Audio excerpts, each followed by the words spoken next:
হযরত আবু হুরায়রা থেকে বর্ণিত হাদিস।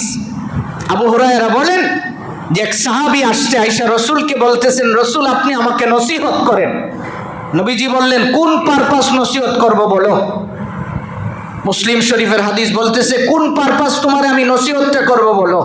রাসূল, আমার বাড়িতে কয়েকজন কাজের লোক আছে, আমার একটা মাজরা আছে যেখানে অনেকগুলি লোক কাজ করে, এরা আমার অনেক ক্ষতি করে ফেলে। যেমন আমার খেজুর গাছ বড় হইতেছে, নিচের আগাছা পরিষ্কার করতে দিছি, গাছ সহ উড়ে বেলায়, কখনো কখনো গাছের মূল শিকড় কাইটা দেয়, এরকম ক্ষতি করে। আল্লাহর রাসূল বলেন তাকে মাফ করে দিও। নবীজি কি বলছেন বলেন না, বলেন। এটা তো নিজের উপরে পড়তেছে, এর লিগা কোন একটু ভালো করে কোন। নবীজি কি কইছে? মাফ করে দাও। কইছে খুন্তি গরম করে ফুস মারো? আল্লাহ রাসূল এটা কইছে? কাজী মা বোনদেরকে যে বুঝাইবেন, ওরা তো শুনতেছে, এরপর ওগরে আপনারা নিজেরা বুঝাইবেন যে আজকে খতিব সাহেব হুজুর এই কথাটা বলছেন যে খুন্তি গরম করে লাগাই দেন না, রাসূল কইছে মাফ করে দেন। কারণ তুমি যদি তোমার বোন বা ভাবো এটা, আরে বোন ভাববা তো জামাইয়ের পকেটের টেহা না কইয়া বই নিচে বেড়াইতো, চুরি করে টেকা দিয়া দে বোন বাড়ির যাবার লেগা, আর একটা তেলের বোতল ভেঙে লেছে খুন্তি গরম করে লাগাইয়া দিছে, তো বোন ভাবলেই কাজ করতে পারে? কখনো পারে না।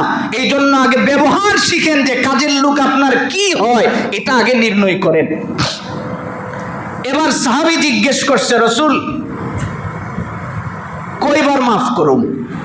প্রতিদিন আমার খেতিকে ঘাস কাটতাম, আমি মাফ করুম কতবার? আল্লাহর রাসূল বলছেন 70 বারের উপরেও যদি সে প্রতিদিন করে, আর প্রতিদিন তুমি তার 70 বারের উপরে মাফ করবা। সুবহানাল্লাহ। তাইলে আবার আপনি জিজ্ঞেস করেন নিজের, আমনের ঘরের কাজেরই বাচ্চাটা কতদিন অন্যায় করছে? একদিন কি 70 বারের উপরে করে ফেলাইছে? যদি করতো আমনের ঘরে আর কিছু থাকলোই না। তো এই জন্য আল্লাহর রাসূল শিক্ষা দিয়েছেন।